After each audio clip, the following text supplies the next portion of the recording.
Yo, how's it going?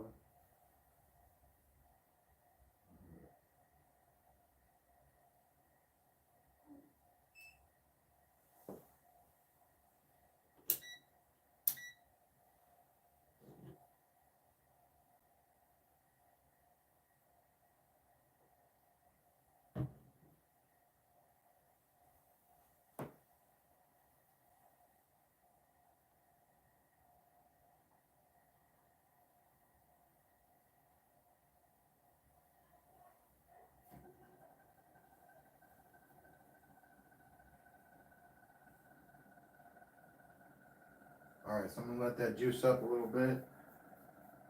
I think we're gonna get about, I don't know, 2 volts, 2 point something volts. Maybe more. Maybe 3 or 4. Alright, now what this meter is hooked to right now is the trifilar coil, the one that isn't hooked up to the drive or the trigger. Right now we're getting like 3.5 volts off of it from the magnets.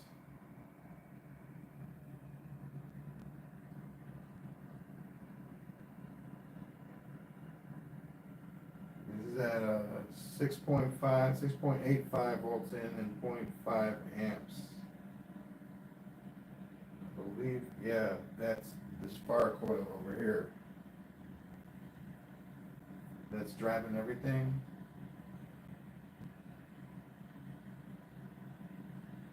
But we're studying a strand in this coil that's just getting electric. It's a 20 gauge strand, so we're not looking for much, but we're getting about 5.6 volts off of it right now. This is measuring the generator side, the generator coils. They're like about 1.5 inches out. So this is pretty good reading right here. This is awesome. About 250 volts, 220 volts,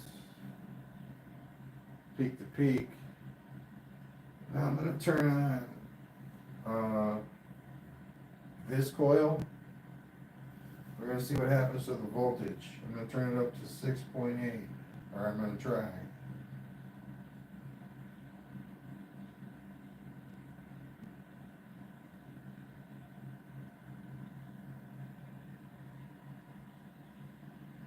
$6.57, and it instantly went up like 3 volts. Plus whatever speed increase we're going to get.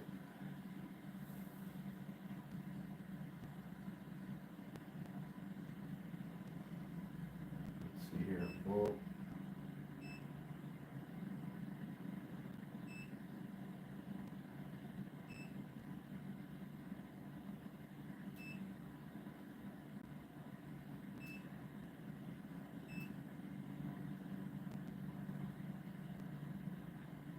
wow, that's really low. Can't really see that.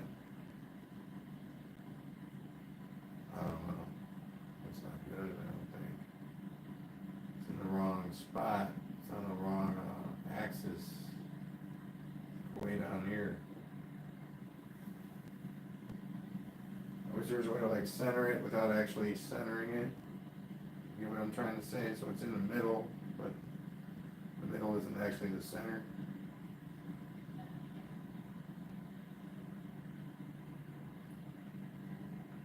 Shoot, there's gotta be a way. Anyway, that's about 300 volts peak to peak. I keep on wanting to say spike, but it's not a spike.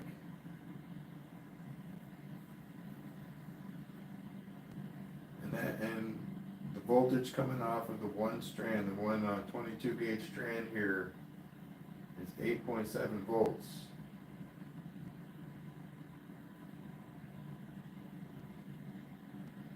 To get the real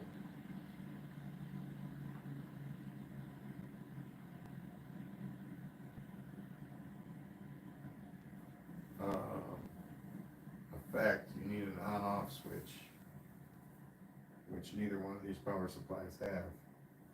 I mean, I have one over here. Could probably put it in the circuit.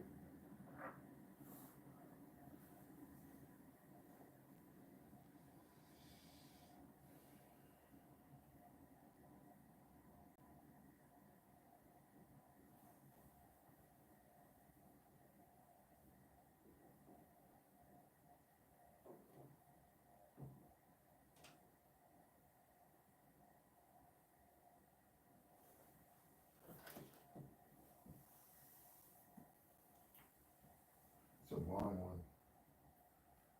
Dang, I do not need all this.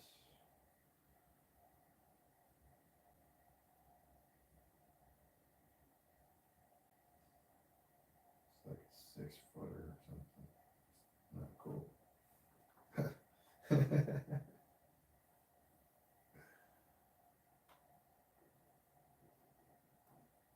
Alright, time, moment of truth to see if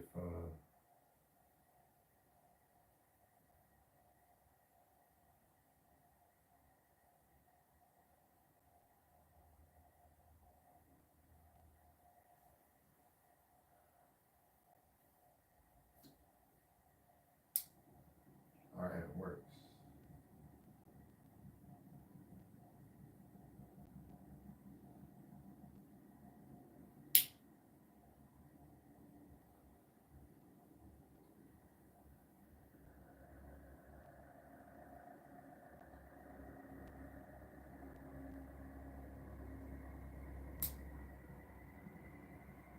Hell yeah.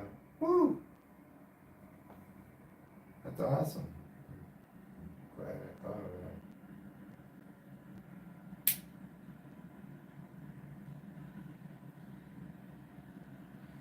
Hmm.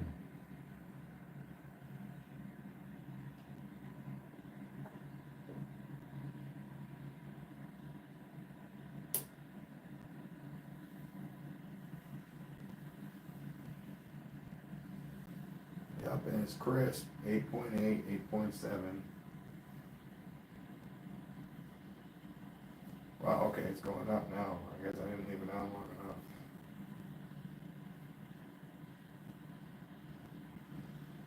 Oh, sweet. So we'll get about 9, maybe 9.2, it looks like, at the rate it's going up right now.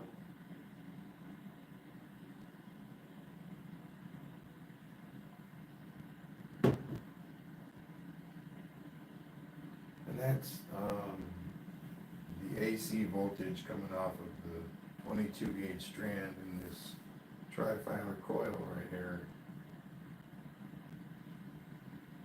I got the meter hooked up to either end of it, so you got your positive and your negative end both hooked up to the meter. We're getting about a 9-volt battery's worth of juice out of it, but it's AC. It's about all I know right now.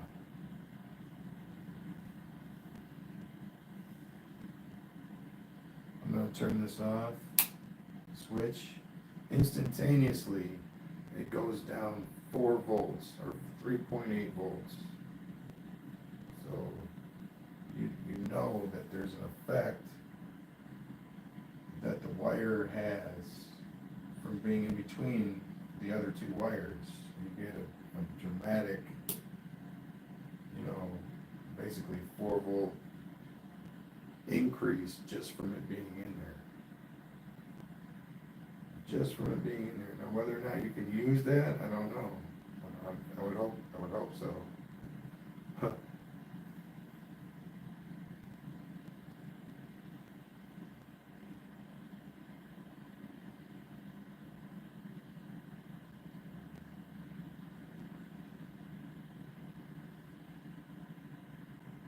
Hey, what's up?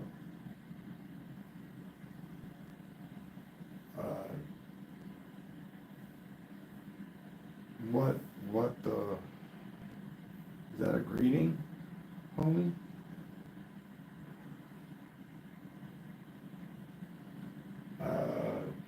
It's a pulse motor. Right now I'm testing out some trifilar coils to see what we can get off of that extra wire. currently at 6 volts in, we're getting 9 volts off of that wire. So I'm putting 6 volts in times 2, so it's 6.85.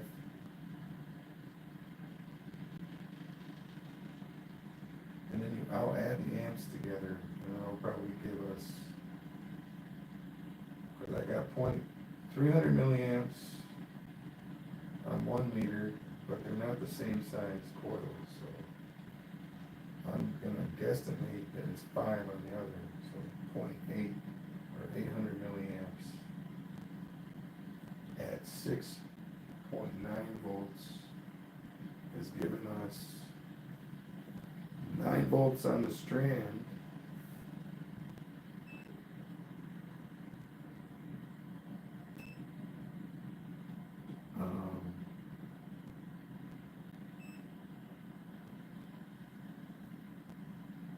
On my generator circuit, we're getting 117 volts of AC voltage, 117.5. That's these 2 coils right here, the big ones. This one and this one, they're 32 gauge coils.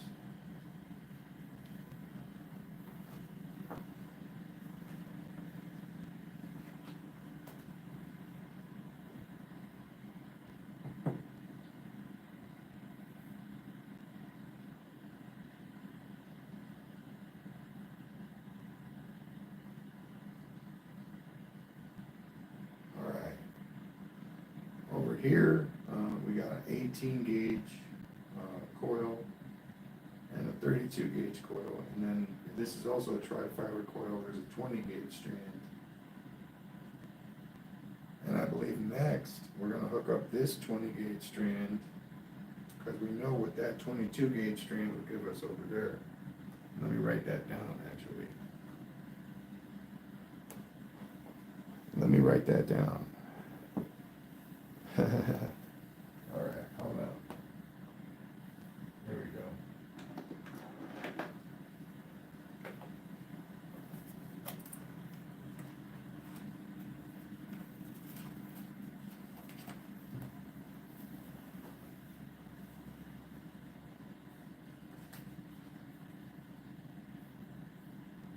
Alright, so we're going to do trifilar 1.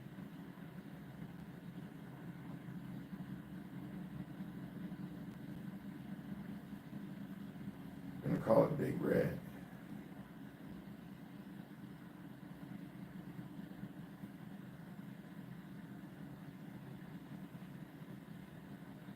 And we're going to label it as 22 gauge.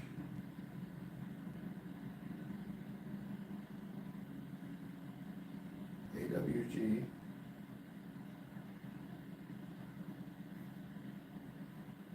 And it's 1,111 turns.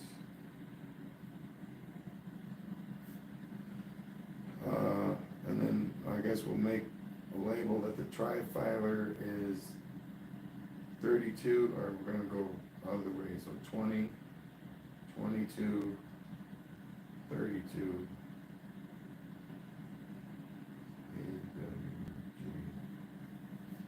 Okay. And now we're going to put down that it's 9.1 volts out.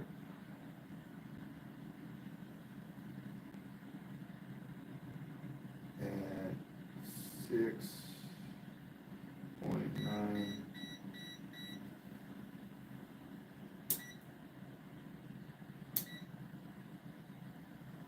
6.9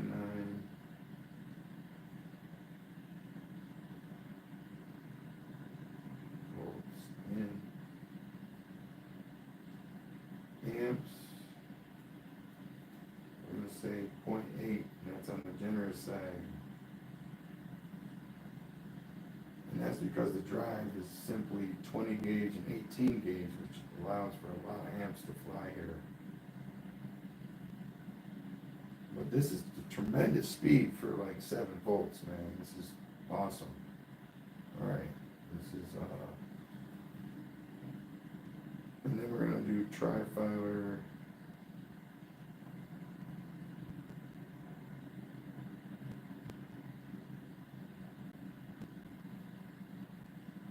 Two.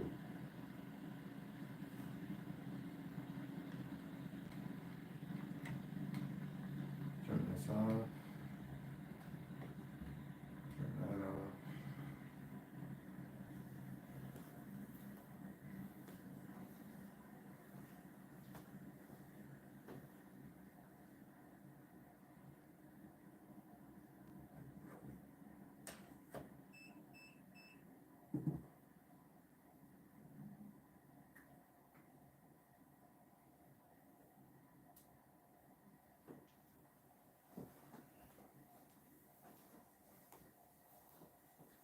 I wonder what we're gonna get on the other coil, because I wonder like how much power we're gonna get from like the transformer aspect of it, which is the wire being next to the wire, but not actually touching it. Because the enamel is 2-layer thick in there, causing that to happen. I mean, if it melts, then you got a problem, but it remains good. Should have a transformer effect.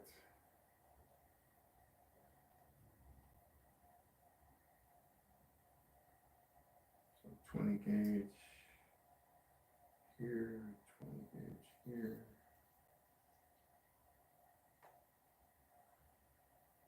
All right.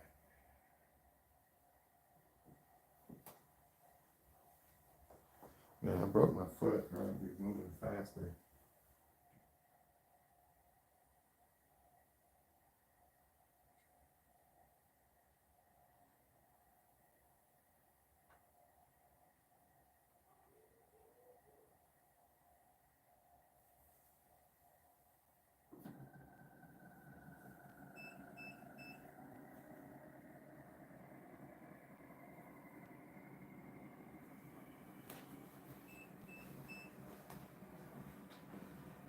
All right, so this one's at 6.7. Whoa, what's going on with this one?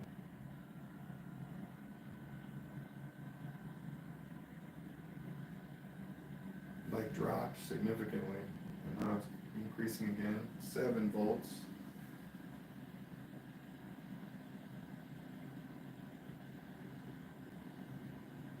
7.1. Wow, okay. 7.2. Man, this is a drop. 6.9. Oh, holy cow. 5.8. What's going on with this wire? I don't know.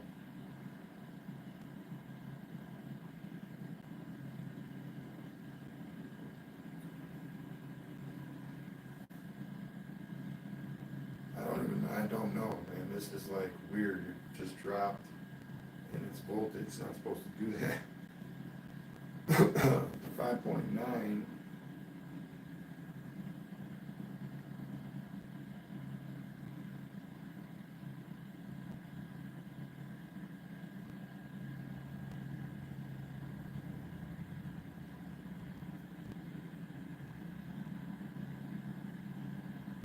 And 7.2.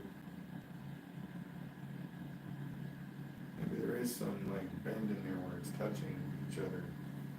I don't know. Because when I moved it, it went up 2 volts.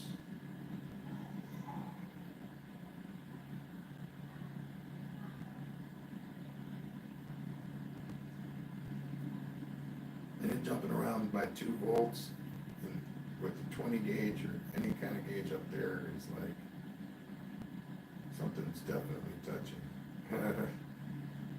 But this seems to be right, about 7.3 volts. Now I'm going to connect them in series.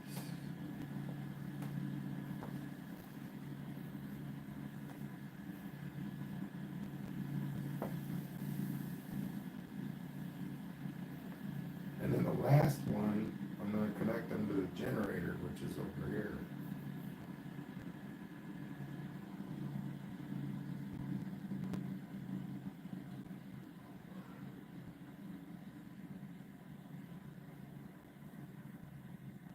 Thanks, Matt. Nah, this is more like a Celtic cross than a flux capacitor, in my opinion, anyway.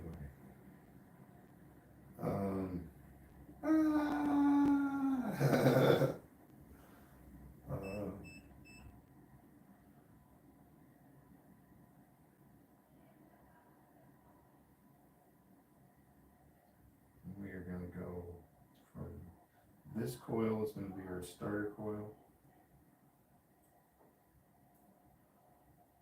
We're going to have to get that wire free first. There we go.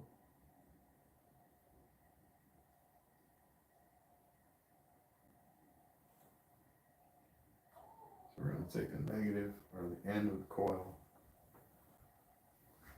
It's good to know where you started the coil and end the coil, because that's going to determine which wire you, the connections. Like, it's going to determine a lot about the connections.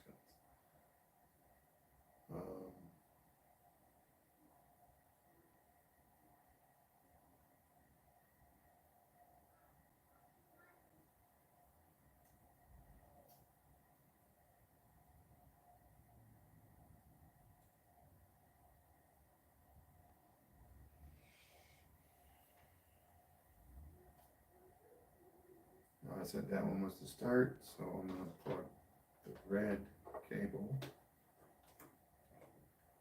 into the start.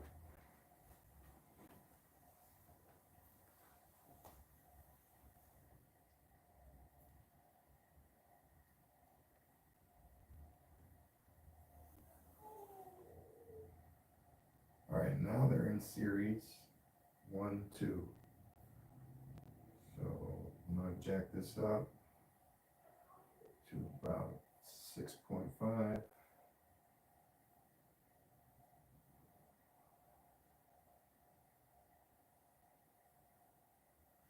Perfect.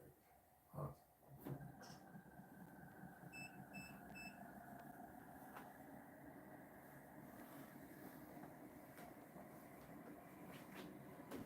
All right, it's currently at, wow, okay, 10.9, 11. Okay, it's fluctuating, and I think it's this coil that's fluxing. I don't know why. 11.7, 8, 11.9, 12.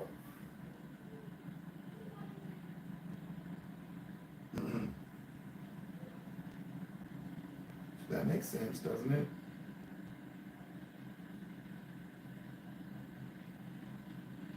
We got a 20 gauge strand and a 22 gauge strand, and 12.7 volts of AC electricity is coming out of those two strands.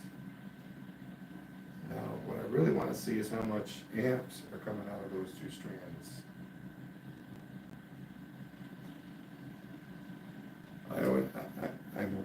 It's like a desperation. I want to see it so bad. But I gotta hook this meter up to it.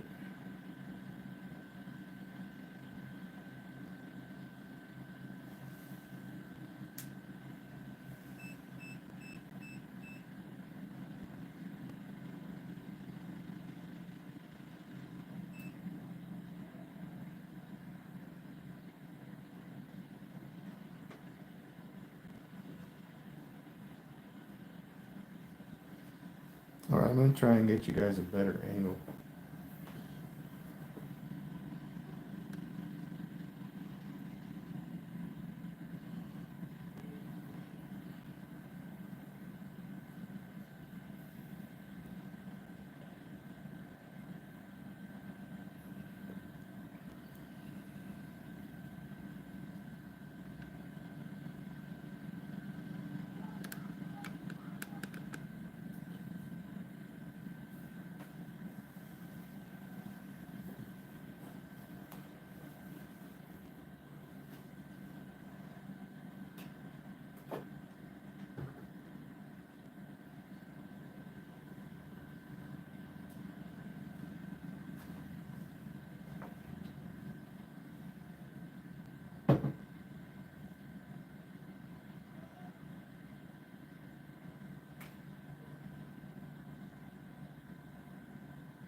write that last one down, so I'm not gonna forget this one. And then I'll connect it back up the other way and get the reading real quick. So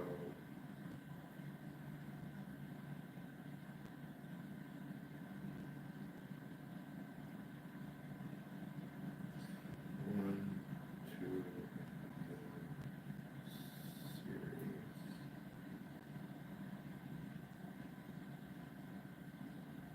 series. 6.5 volts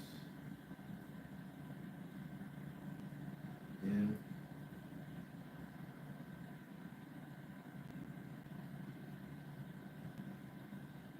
parallel, and then we got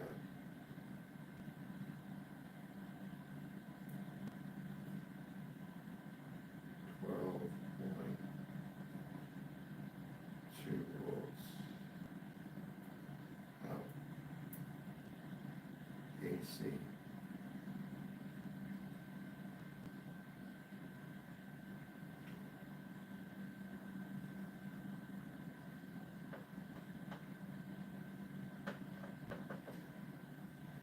Alright, I'm gonna go see if the mic is charged up yet.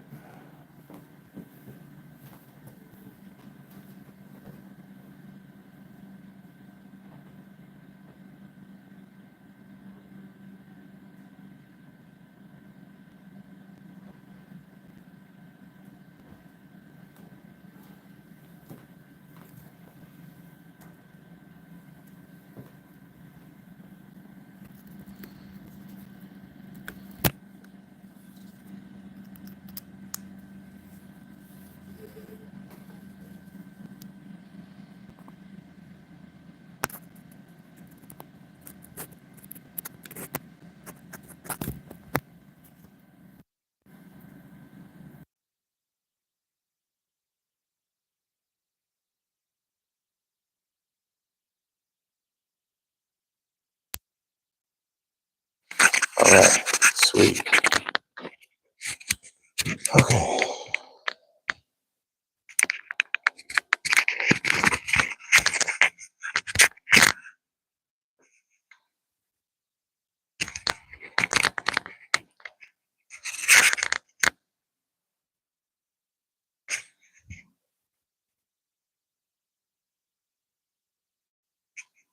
So I'm gonna turn that off now. And since it's at 90 degrees, everything's kind of at 90 degrees. I think if I add these two strands, or one strand at a time, to the generator, it should maintain its formation and continue to light.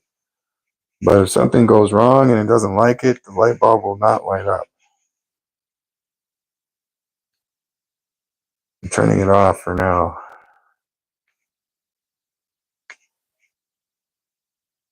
Thanks, Nat.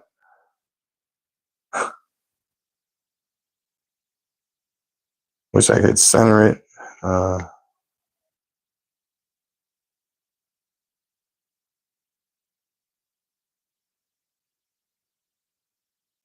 right.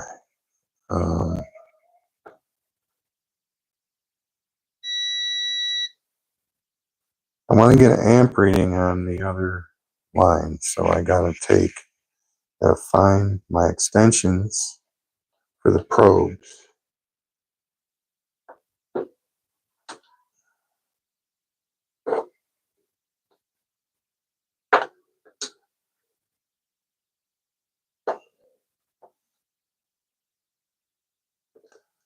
Oh man, yeah. You love it when you beat that. That is a knot and a half. That's like Maniac McGee right there.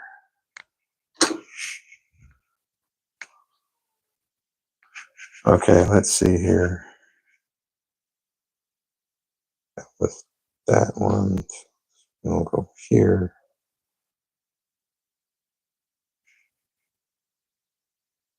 And then the other one's over here.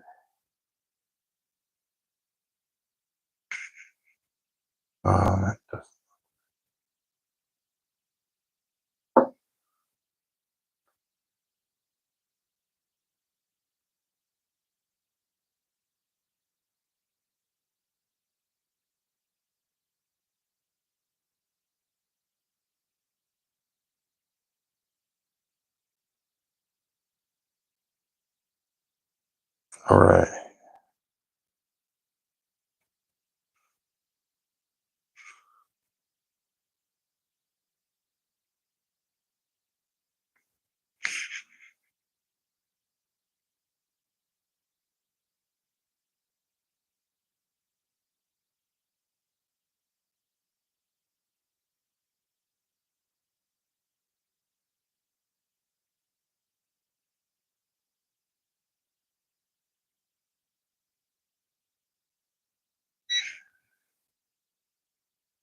All right, so this one needs to go to,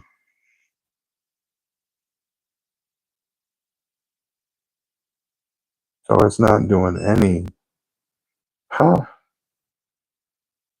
Either not doing any or I don't have it hooked up right. I don't think I have it hooked up right.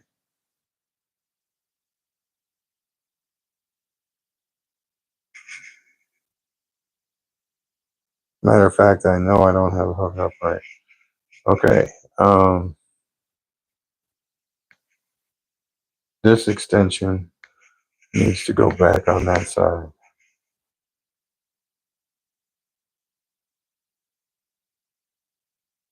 Yeah.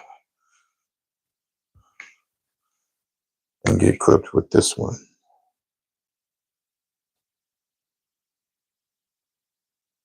All right. It's still going to be really low. I'm having a feeling.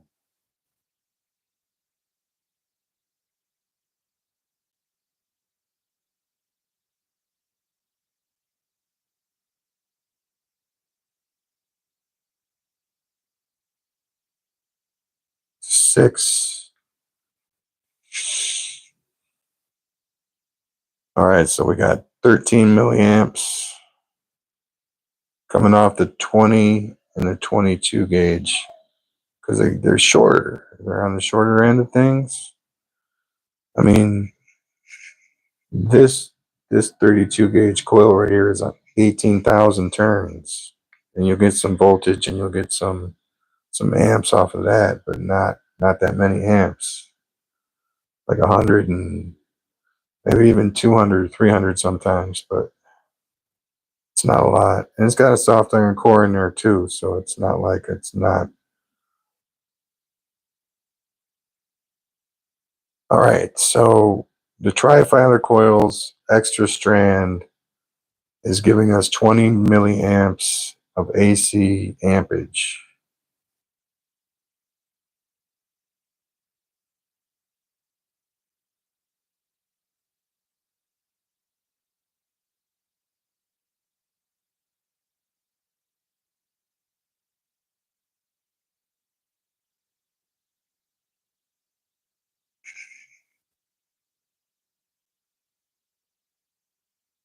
All right, so what I want to do now, I want to hook these middle strands in series, but I want it to make sense. So it's going to have to, I'm going to have to take it all apart and put it back together again. If we want this to be number one,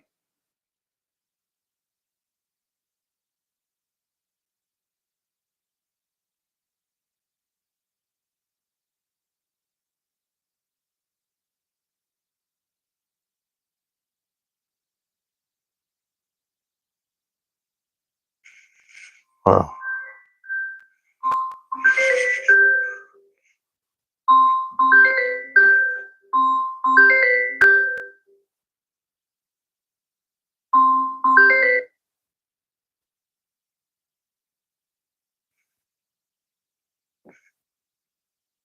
All right, so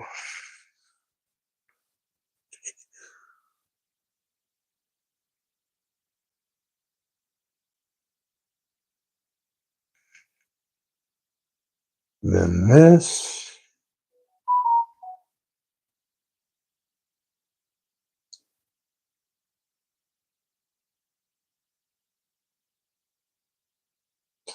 I don't want this going here.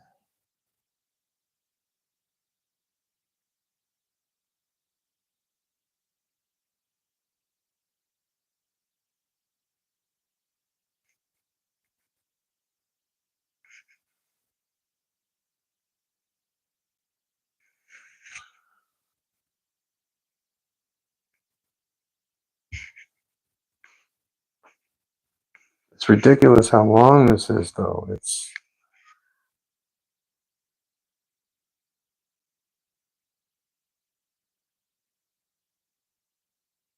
here we go.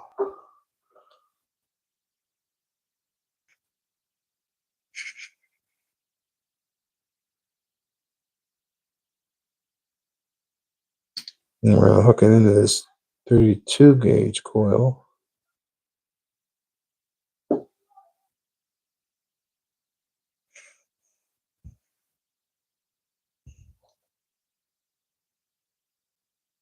And we're gonna hook this one. Oh, this is gonna be just great.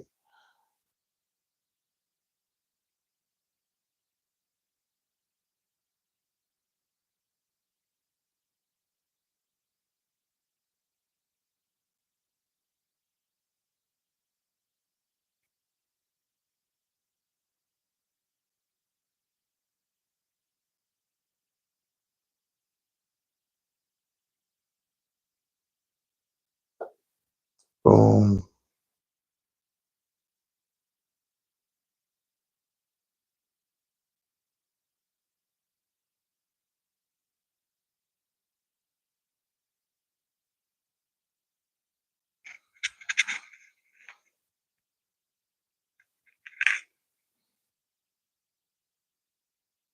So that's the end.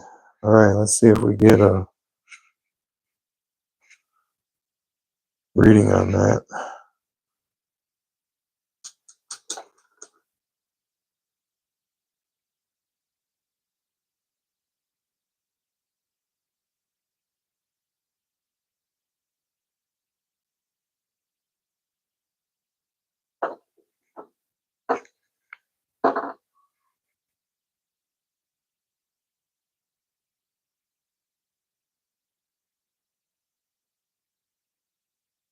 Hmm.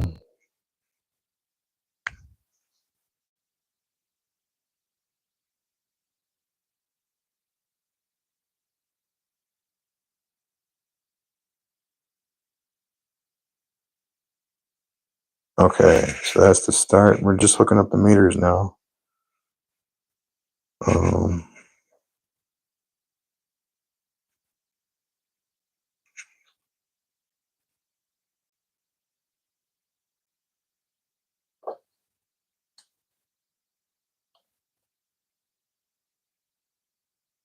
Go there.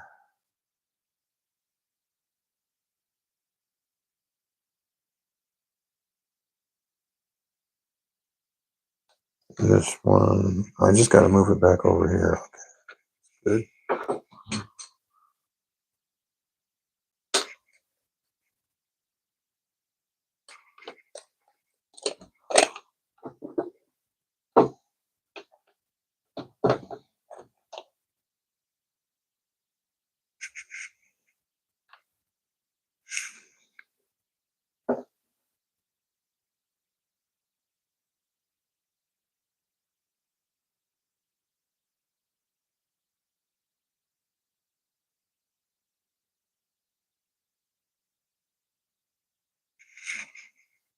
good.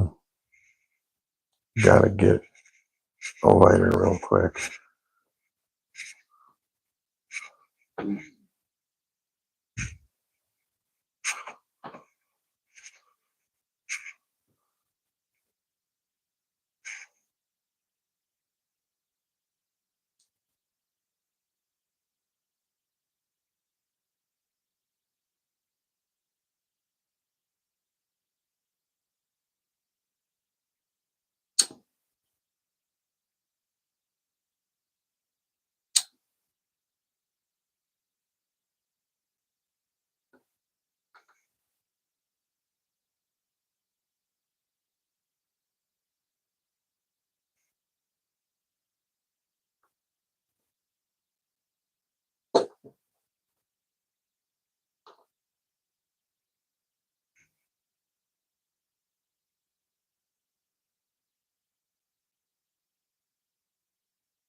Oh wow, that's very jagged wave there.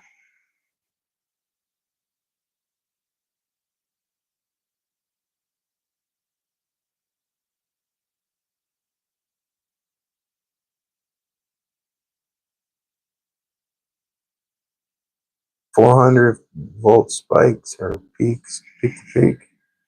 All right, let's turn this light on and see what happens. Oh, it works! Yay!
That's awesome.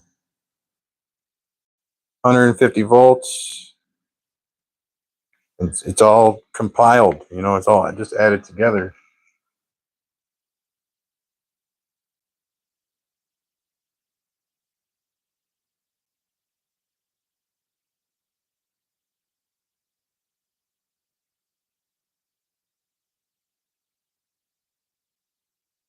All right, so I got another thing I want to try. Let's check the amps real quick before we go anywhere. Do anything. Nice, 800. So you add it all together, you got about 500 milliamps of AC. Um,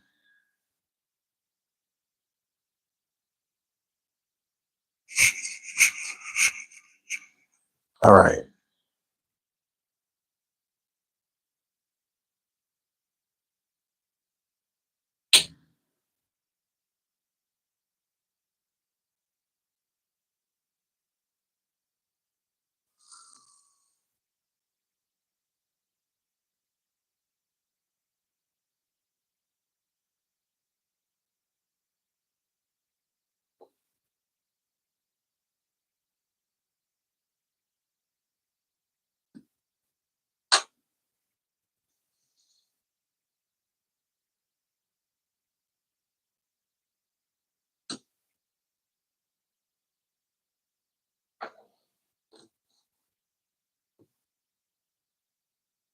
Just gonna pull out the big one real quick and mess around with it for a little bit.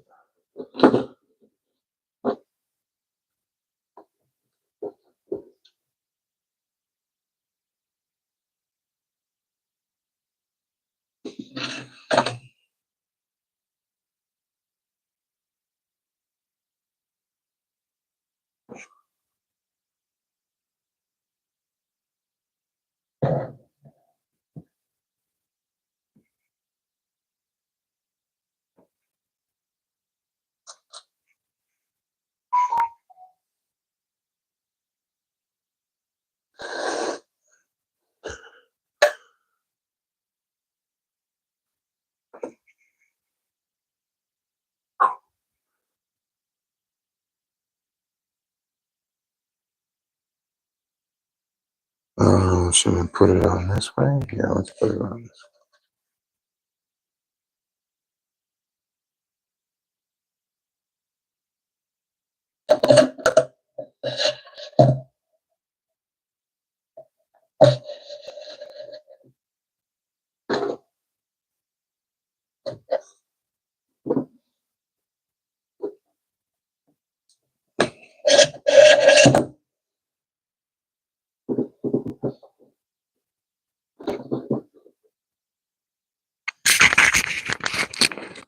All right, I'll be right back.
All right.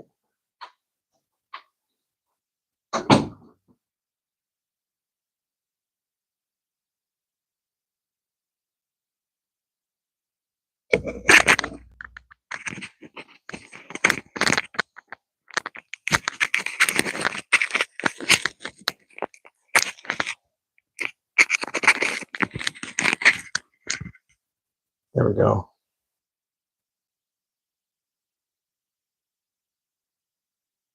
So we're going to see if we get any different readings from there being more magnets and them being more powerful magnets, or if it doesn't matter at all, is what we're kind of going for right now.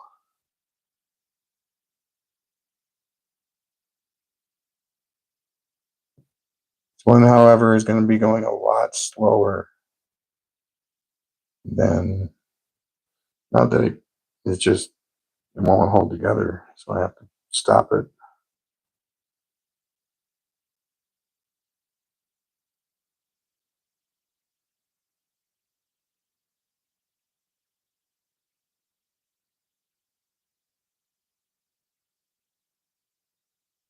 I'm going to go low. I'm going to go like 4.5.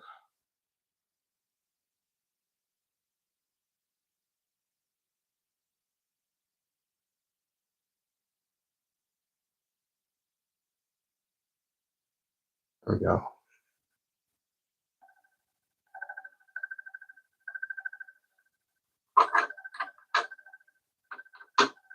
Well, that's a rich sound, man. That's awesome.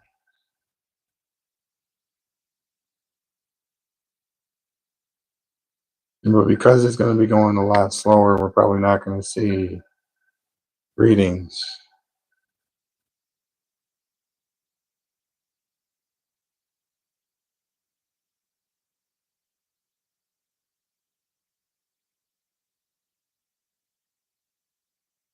I like how it's moving right now though at 4.5 volts in.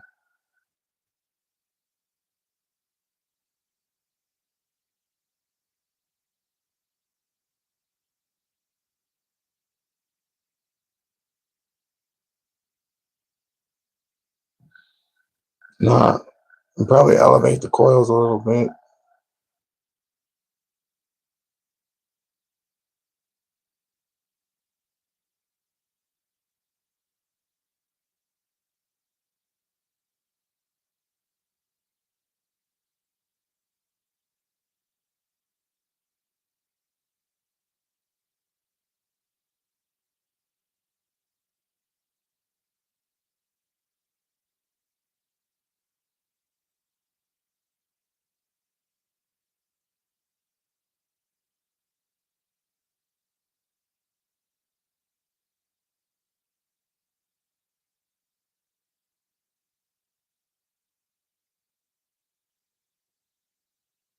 Wow. Let's see how fast it is going so we can make an honest judgment. 209 RPMs. 211. Okay.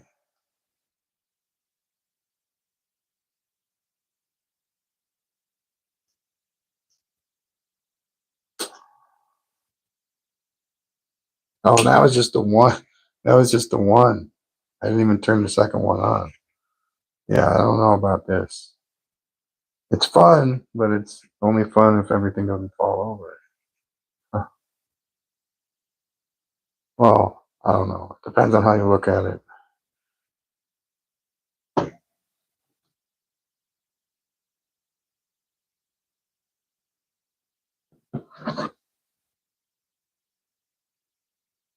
I would say it's all in the speed at this point. That would be my honest assessment. The faster it can go. Like if this one honestly could move as fast as this one did, you know, this zoomed in thing isn't working out.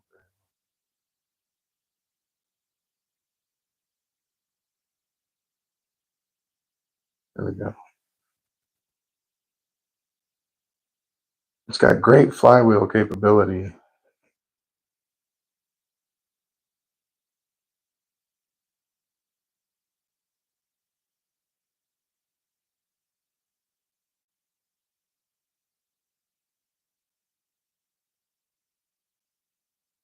All right, we're gonna give it one more run. We're gonna see if we don't get the light on.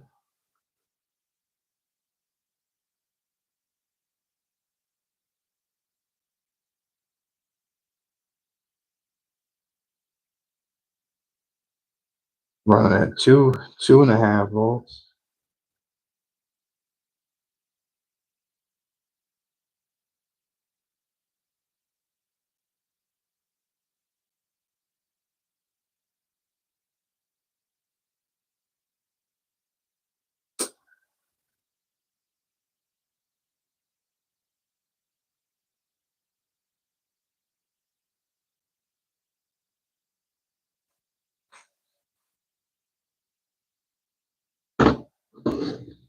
This little thing is awesome. Awesome. So quiet. This one that's on there right now is like making a rattling noise. I don't know what it is. I think it has to do with the ceramic bearing and it not being very smooth right now.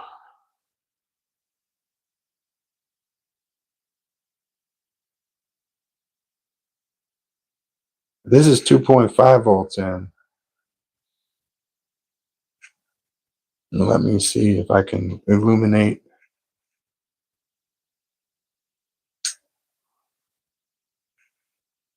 Ooh, we got nothing.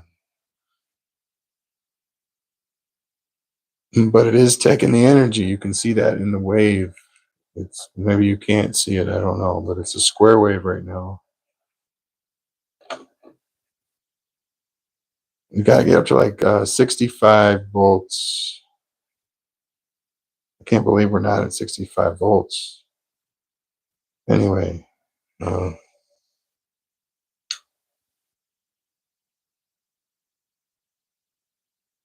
oh God, that's right. We're only at 2.6 volts in. I keep forgetting. Well, don't keep forgetting. I just don't find it significant until I actually look at what I can do.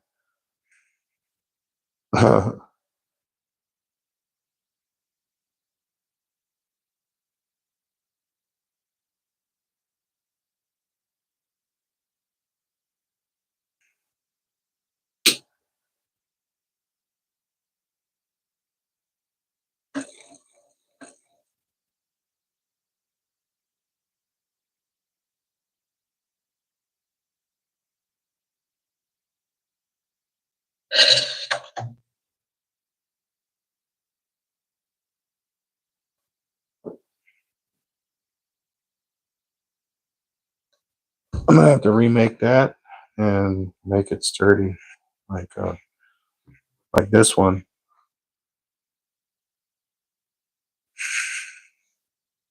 But you know, the bigger the print, the more room there is for it to mess up. So that's also a truth.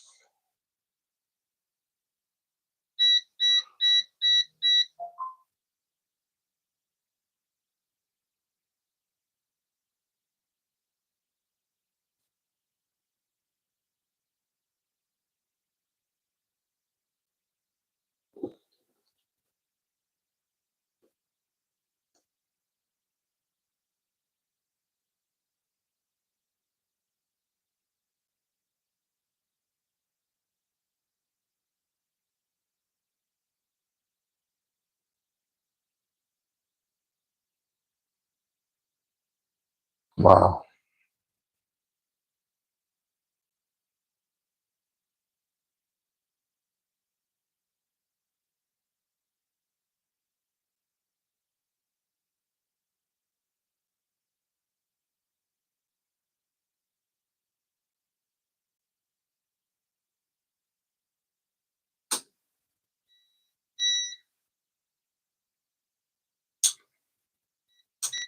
So 2.75 in on the little rotor.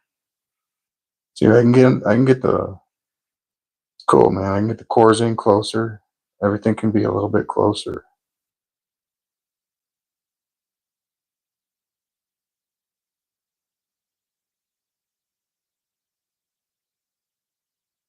Man, I used to think about the magnets the other way around. That like the strength is really important. It's kind of not as important as long as you got the speed.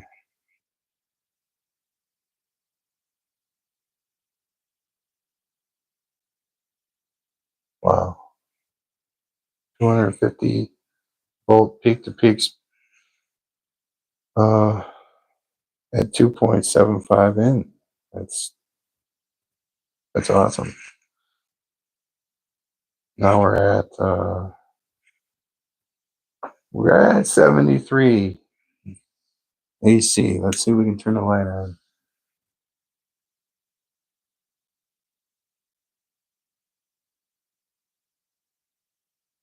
No. Let's turn it up then. We'll find out what voltage.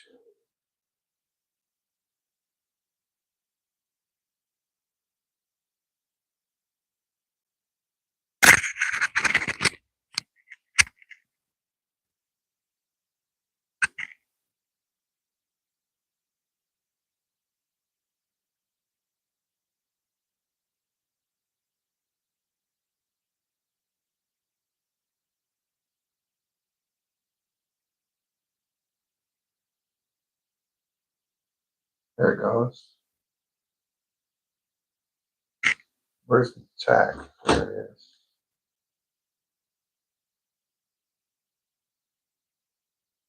They're right around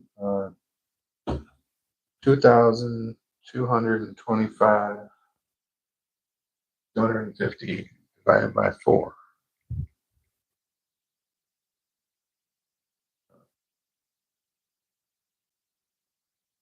Well, right around 500. Let's just say.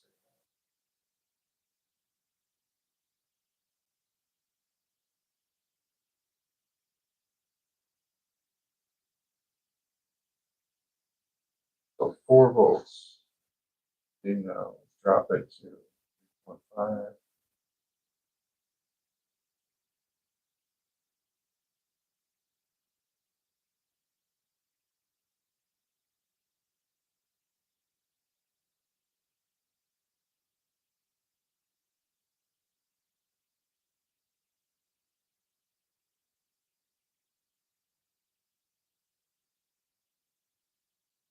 I think we are losing speed. This is where it starts 3.5.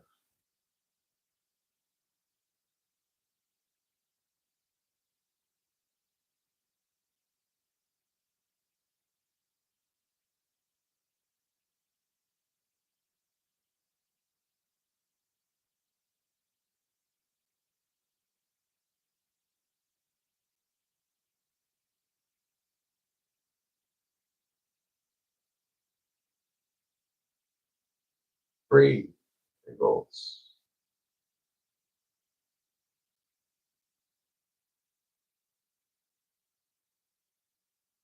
24 or 64 if the light's really, really dim. It's going out 63, 2, got something.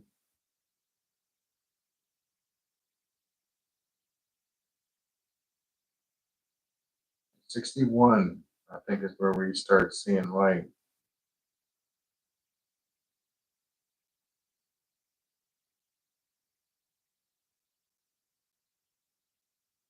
'60 when it turns on. All right. I always used to think it was like 72.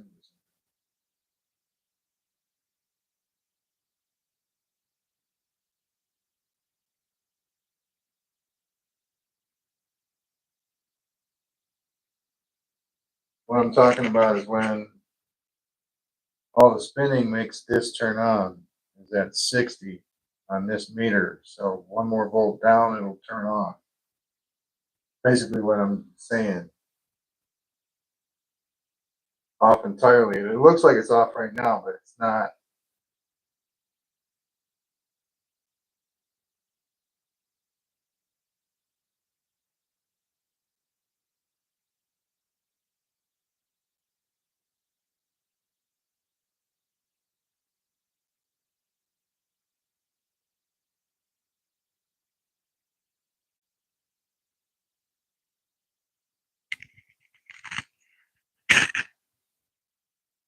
Sweet. I'm gonna turn it off, light, and we'll drastically pick up speed here.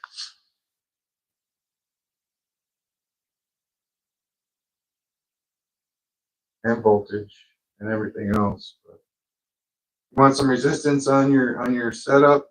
Put a 100-watt LED on it or something like that.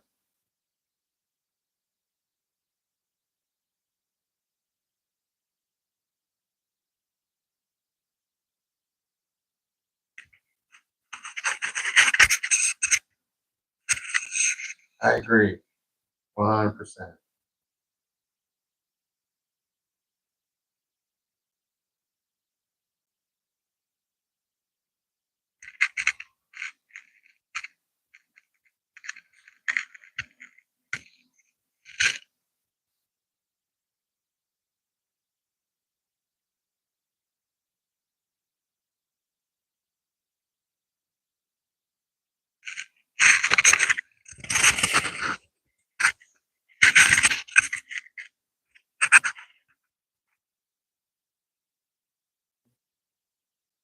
Don't know anything about that though.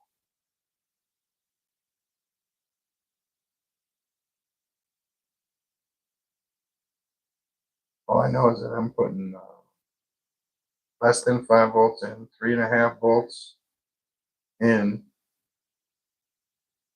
DC, and we're getting 108 AC volts out.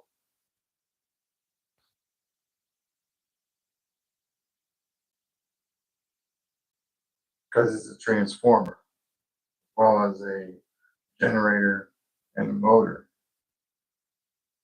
But I think that all the motors that are like that or can be like that. All the motor generators can also be transformers. You've got a stack.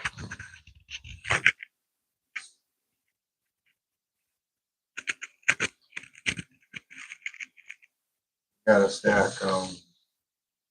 That might be what he's talking about. Got a stack of copper. Amount of turns. What it is about with copper. Granted, there's probably some other stuff out there that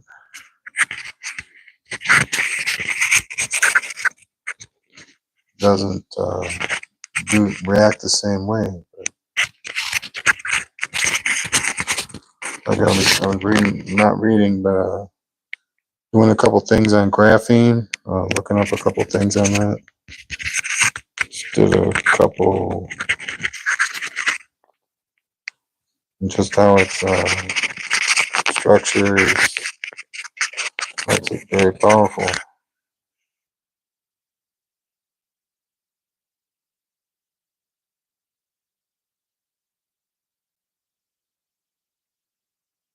Yeah, for sure.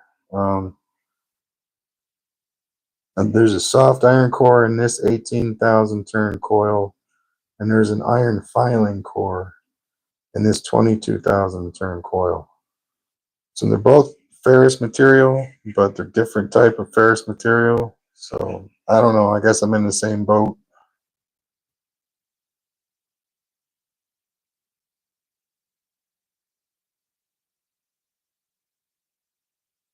Nice, man. Nice, dude.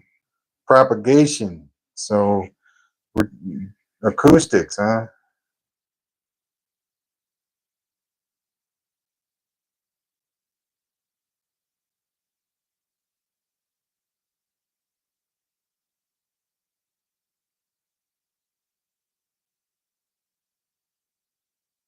EMF wave. I see. Mm.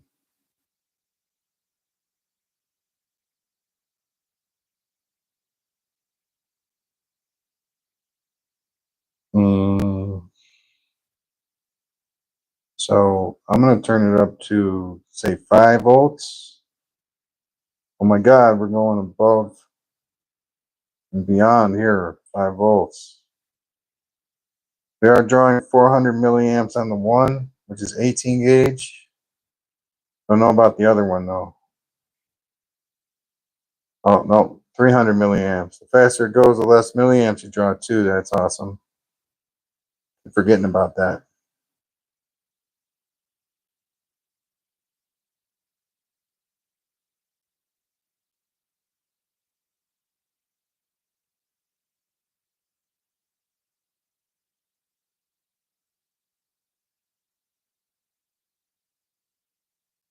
Okay, yeah, I'm definitely gonna check it out.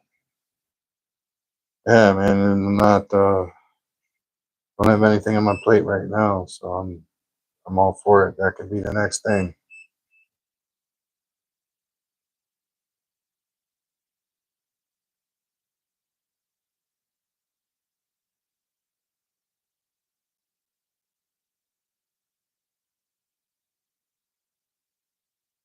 Because I know the graphene is above and beyond like the best carbon conductor and like 3 other things that we have. And it's not that maybe it's not that it's the best like that. It's like it's thousands of times better than what we use. So it's like better like that.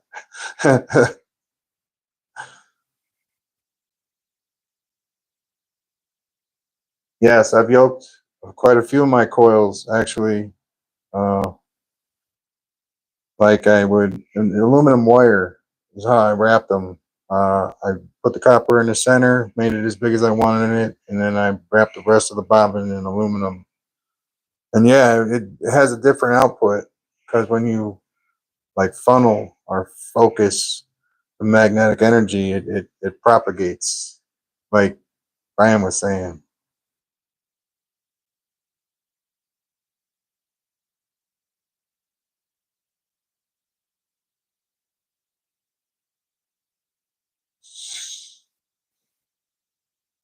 Man, that's awesome.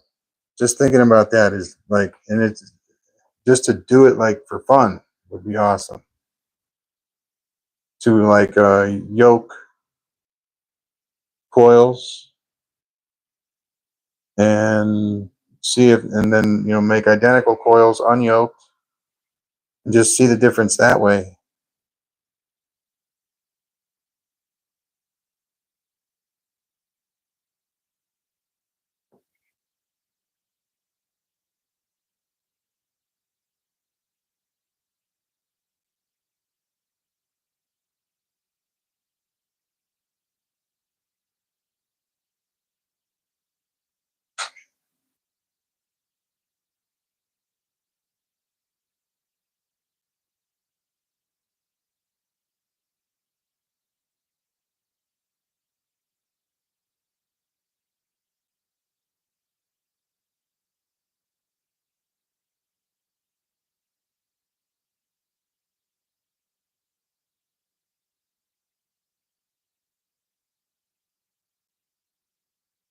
I've worked with aluminum rotors as well.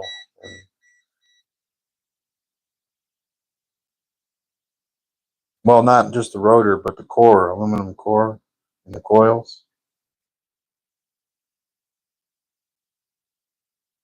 I gotta find them, but I have they're like foot long aluminum rods with a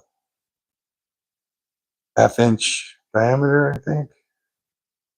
Perfect for some of these bobbins, I know that.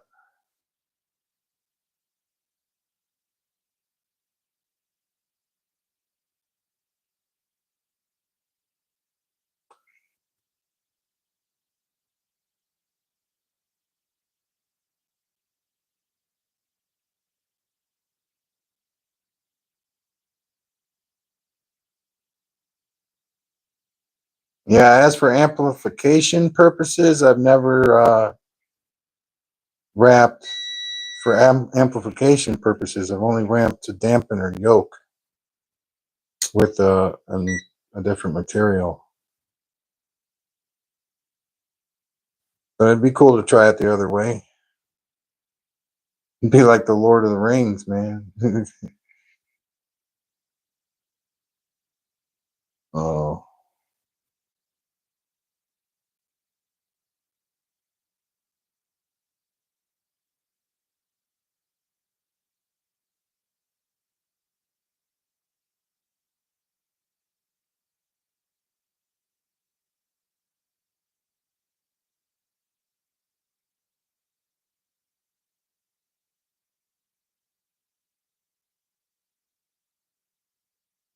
9 volts in one drive.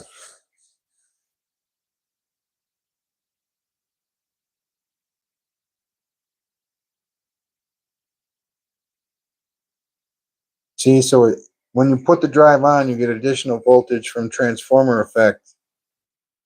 But when you have it off, you still get voltage from the magnets passing the wires. So you get voltage when it's on or off. You have to have at least one on. You get what I'm saying?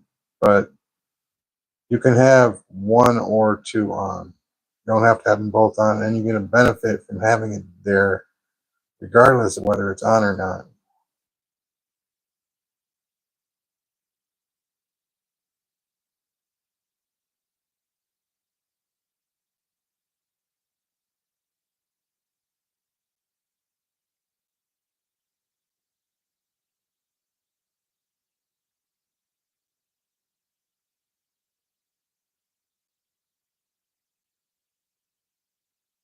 So it's 9 volts, 800 milliamps being drawn at the current moment.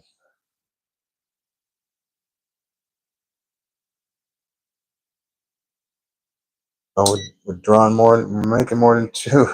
Nice. More than 200 volts, 230 volts, AC volts, unloaded.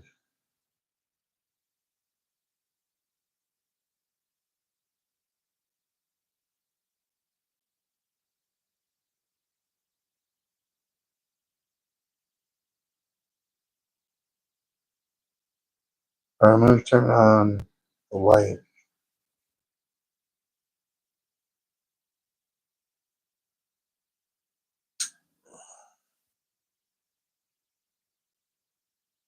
Now I'm going to turn on the other drive to 9 volts.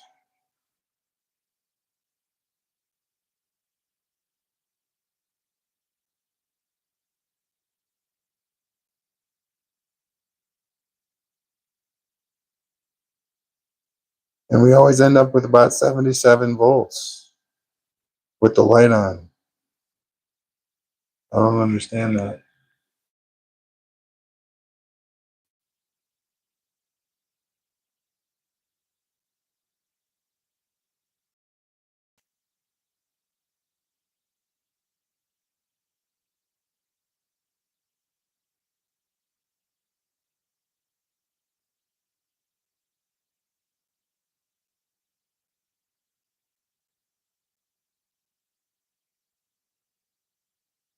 Sweet. All right. See what we're doing at 9 volts. Should get a tach strip on there so it's easier to do. 6,621 divided by 4.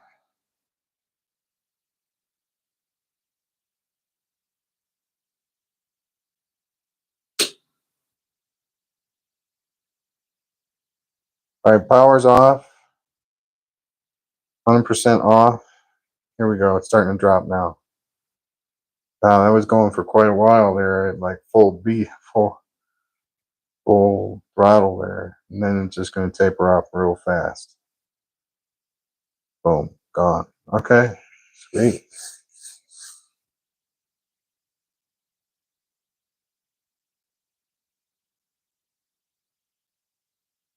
Sure. But, I mean,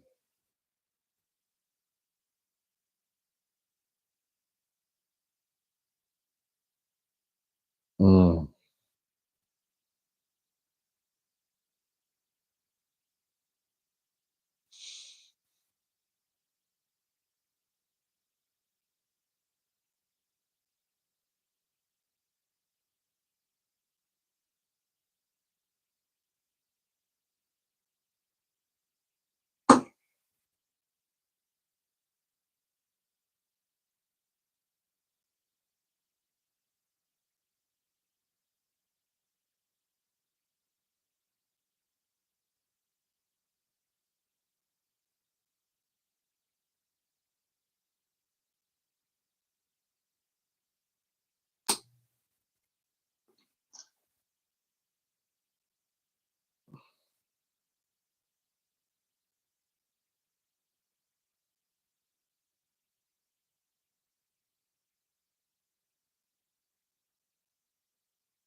2.5 volts in both coils.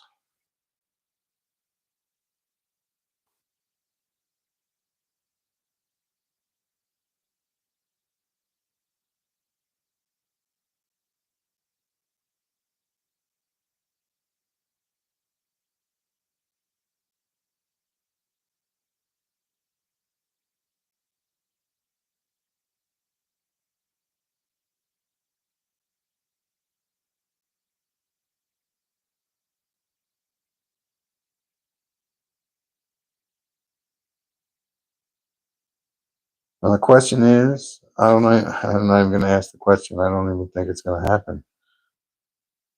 We got to get that up to like 77,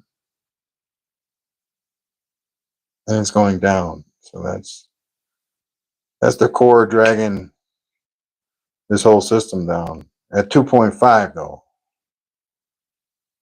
So it won't work at 2.5.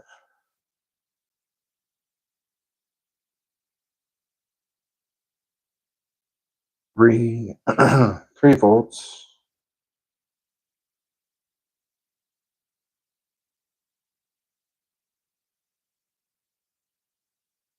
I mean, we just kind of did this, but I totally forgot what's going on. So,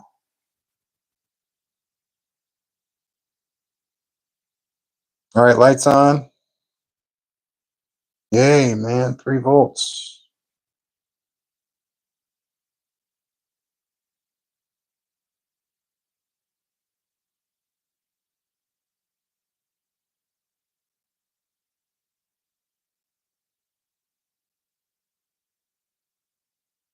Yeah, each one of these has a halogen bulb on it.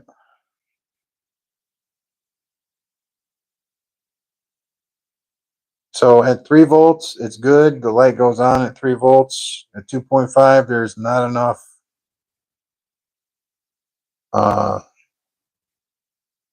power to overcome the drag from the cores.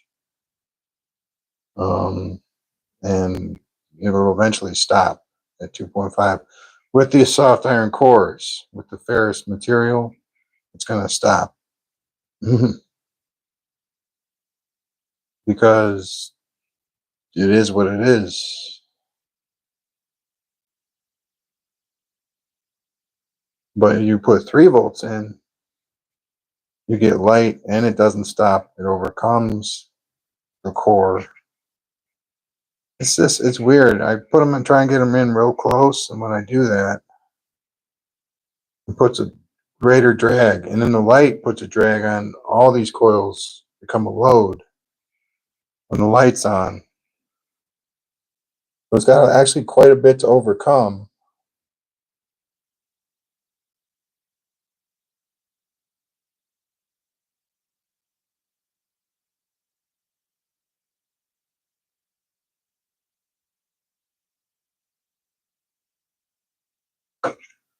Whoops. All right.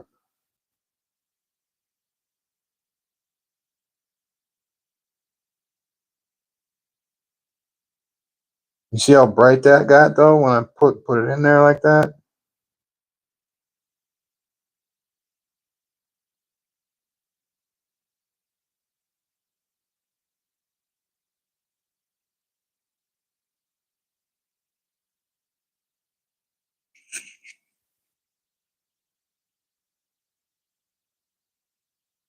Hey Ryan, what's up?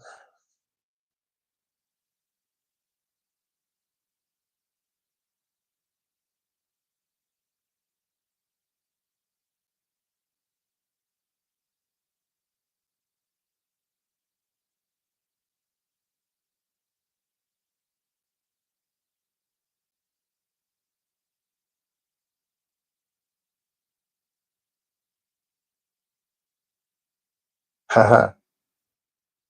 Cool. All right. So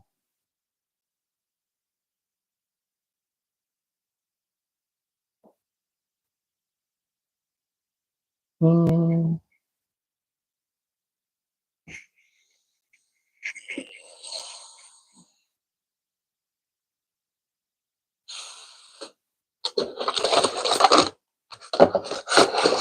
there's one. Yay.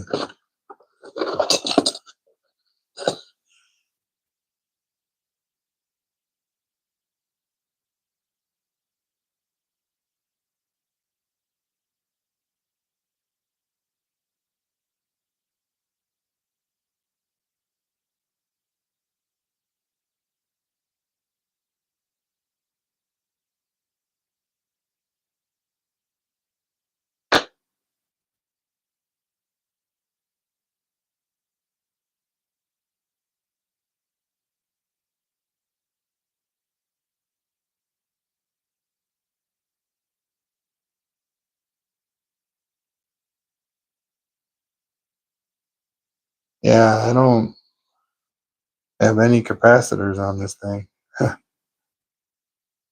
It's very, very simple.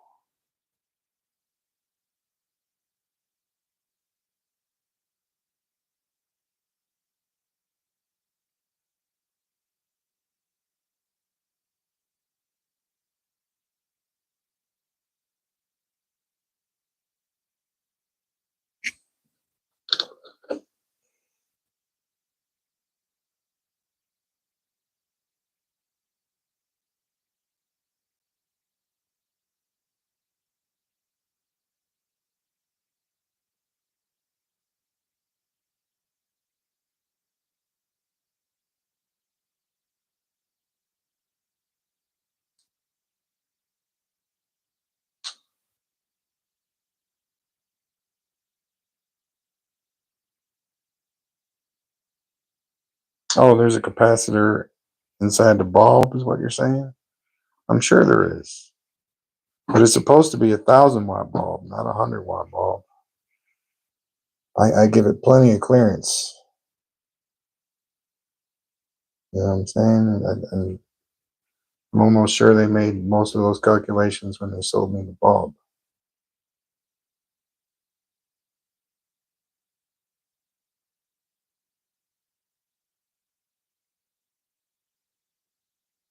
Okay, I hear you.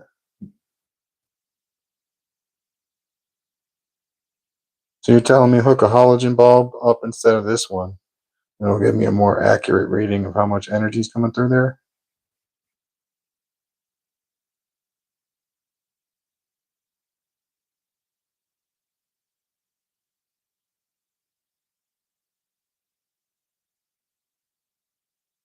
I don't understand why it even matters.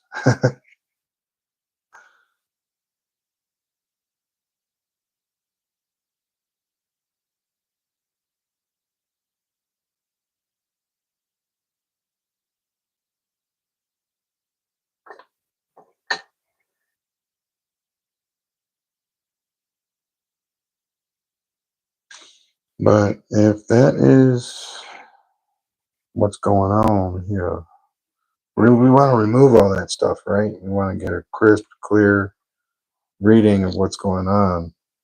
I don't think the light will light up. I don't think it's 120 volts of red hot electricity. So yeah, but I don't think that if I hook up the 12 volt LEDs, I'm just doing the math in my head. The comparison math between the 12 volt LEDs and this 100 watt LED.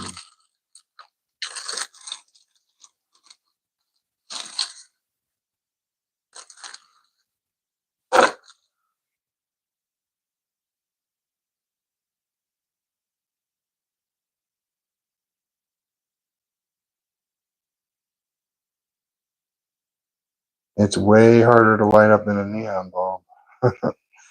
Way harder. But I can do a neon pretty much whenever I want with whatever I hook up.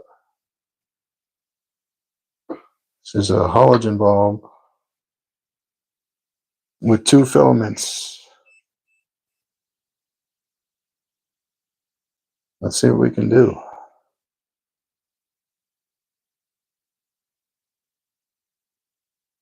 We'll start at 2.5, like, because that's right.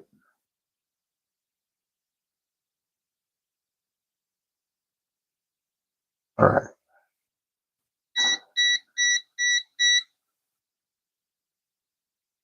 Now the load should be different too. Oh my God, is that on already? No way. Okay, good. I was going to say, no way. Huh. I'm going to turn off one of these lights.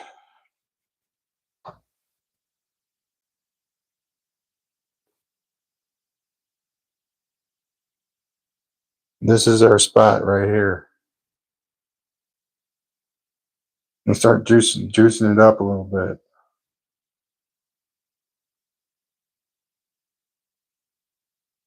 5 volts. Now this is pure AC generated electricity from electromagnetic induction from the coils and transformer juice from the trifilars. So I don't know what's going to happen. It's a combination of like very, what do you call it? Unstable and stable electricity.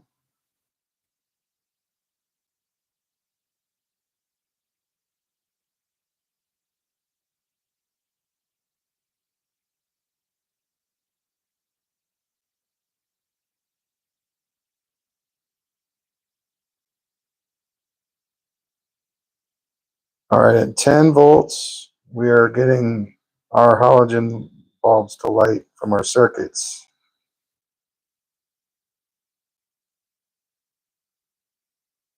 And when I get it all up there, I will show you.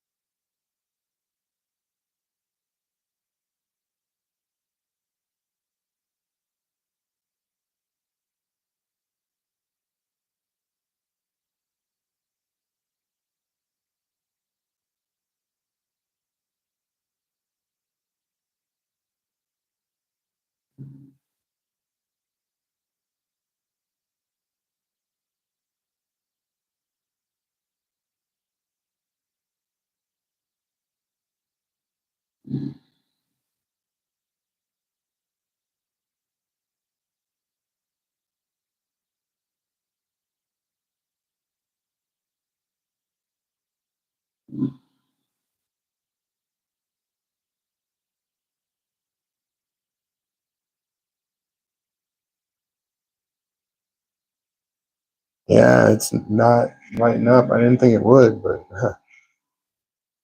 our circuitry is lighting up though. Our halogen bulbs in our circuit is lighting up.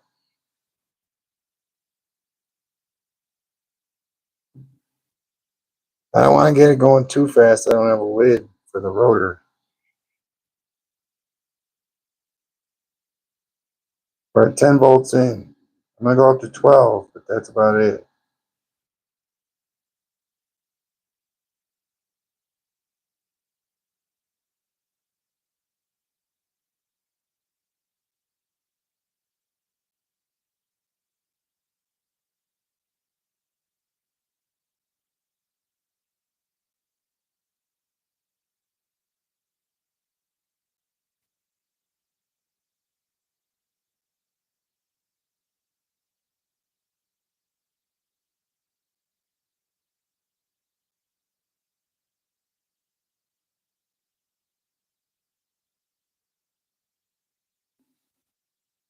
That's the circuit lighting up the bulbs. Okay, so that's what's going through the transistor. We are not getting any juice over here. That much I knew, but if I put a neon bulb, I got one of those to light up at 90 volts.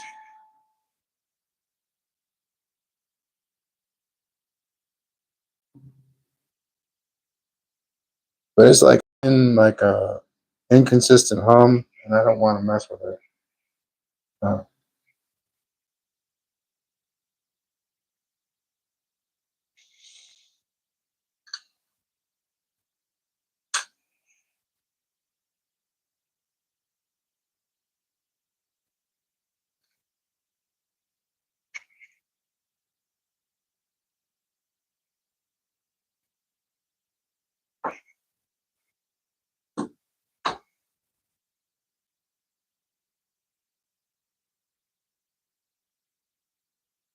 So as for the readings being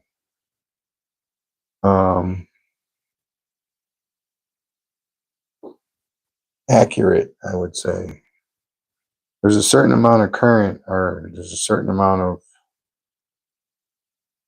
current that you need to light this light bulb, and you don't need that current to light.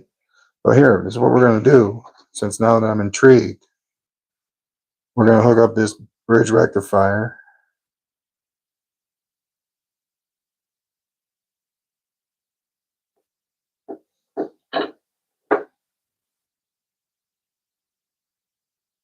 And do our AC diagonal. And then we're going to do our DC diagonal into the light, and we'll see what happens then. I mean, I know that it wasn't going to light up, but now I'm trying to figure out why.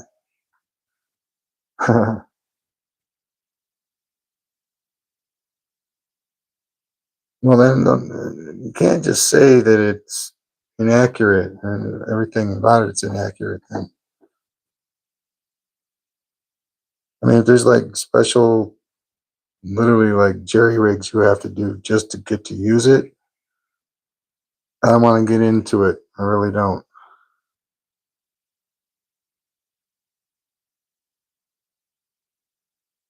I always thought that things that were usable were easy to use. Things that were useful were easy to use.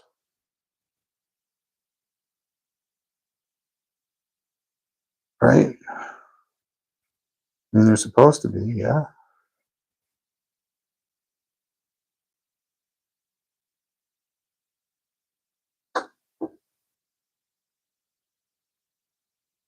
This is, I want to get one of the neon bulbs out here and see if I can light it up now.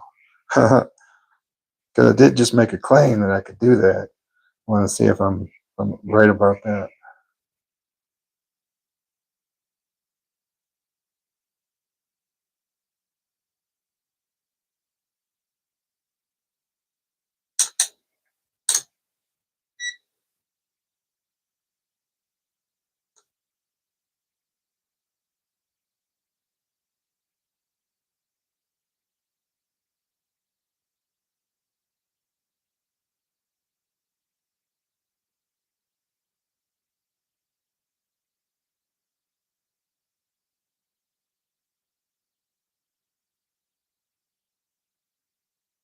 All right, I just want to do.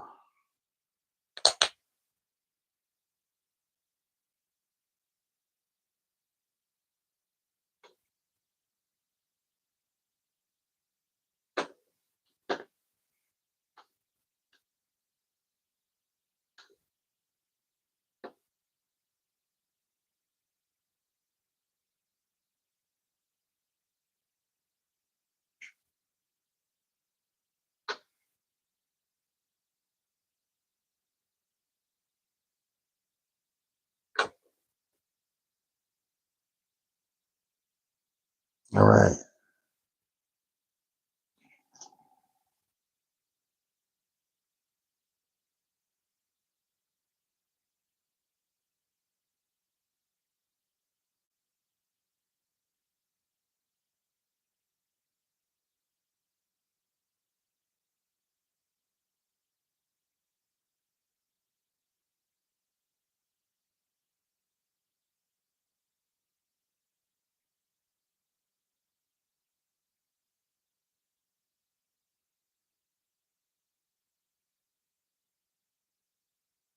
Yeah, it's. I don't think it's gonna do it. Not gonna light it for sure. And what's this that I'm seeing is less than a volt of DC because of how much it's.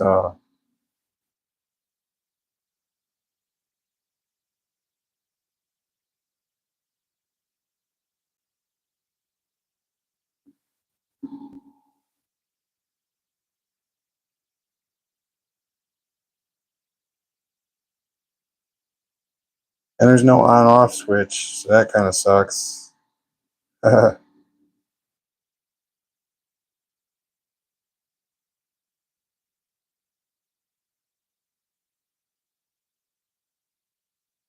right, so I don't. Well, I mean, we could try hooking this capacitor up instead of the bridge rectifier, an AC capacitor, start capacitor.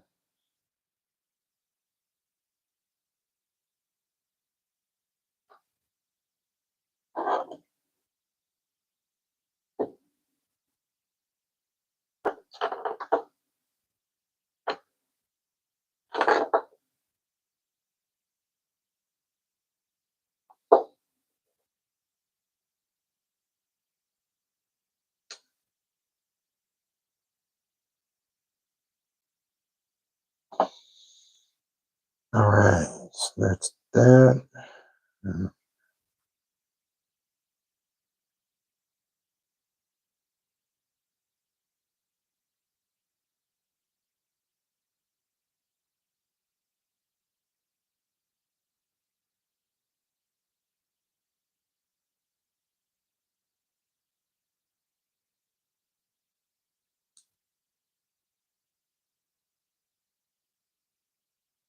Yeah, I'm at a loss of how to hook this up though. I'm gonna use get the AC juice. Just it's got to make sense in the way that I say it. It's got to make sense to me. It doesn't count. So I gotta make sense. It's gotta make sense. So it goes from the cap. We collect the AC, we put it in the cap. But it's not a series connection, it's a parallel connection. Hmm.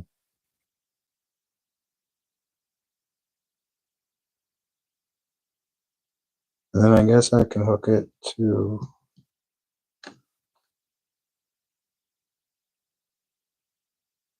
the bridge rectifier. Just straight to the bridge rectifier. Kind of makes sense to me, but at the same time, it doesn't really make sense to me. All right, so.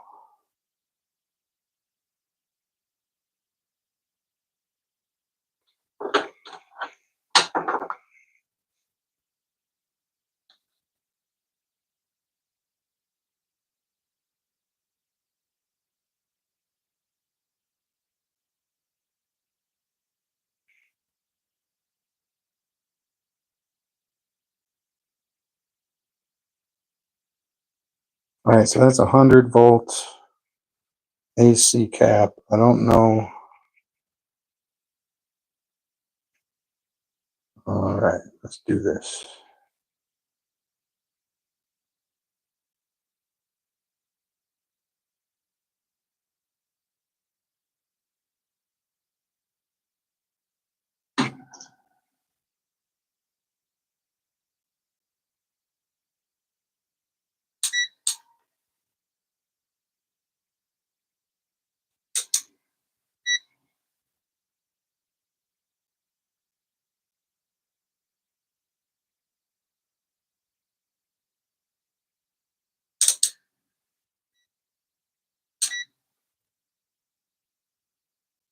Something's not hooked up right.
All right, I'm going to try a different way here.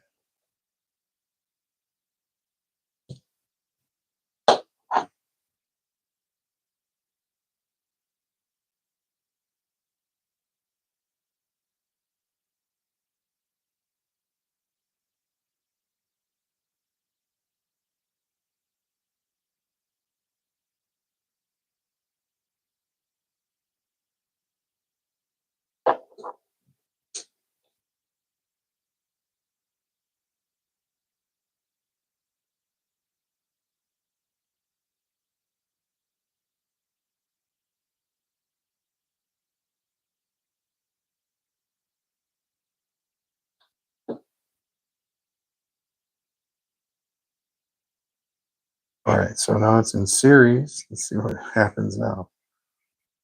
Let's hook these up first.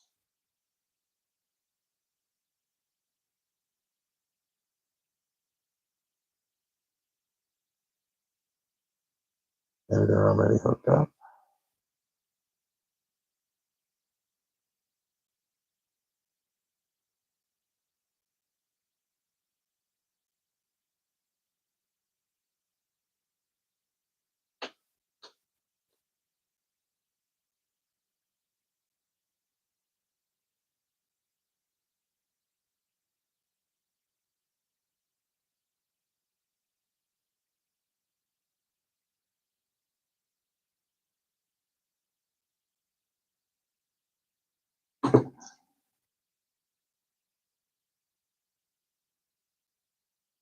All right, that is not the way to hook it up.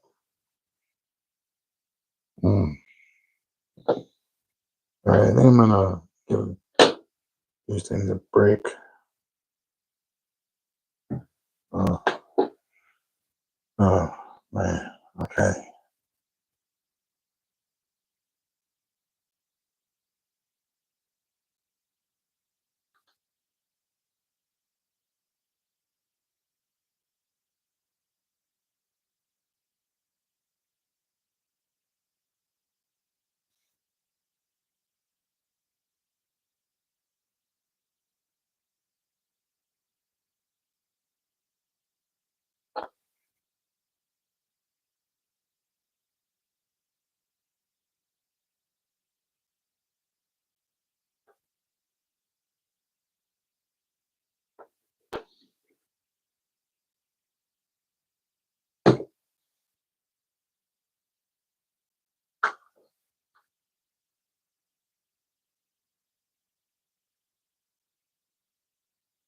All right. Now,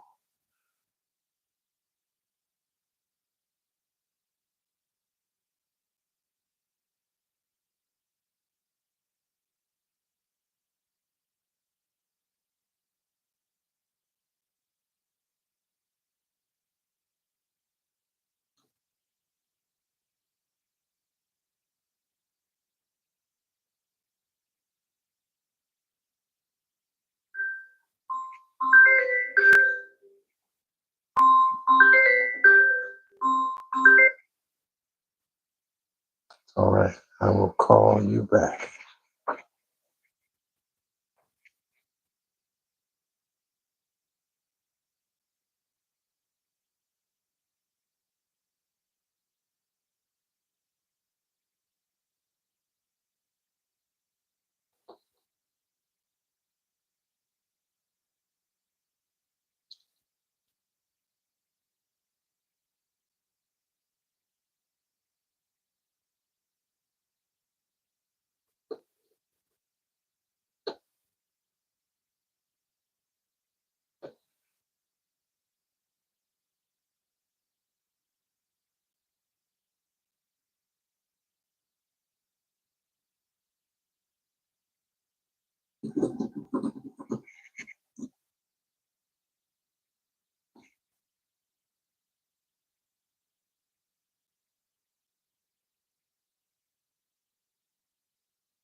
That might be that load that you guys are talking about.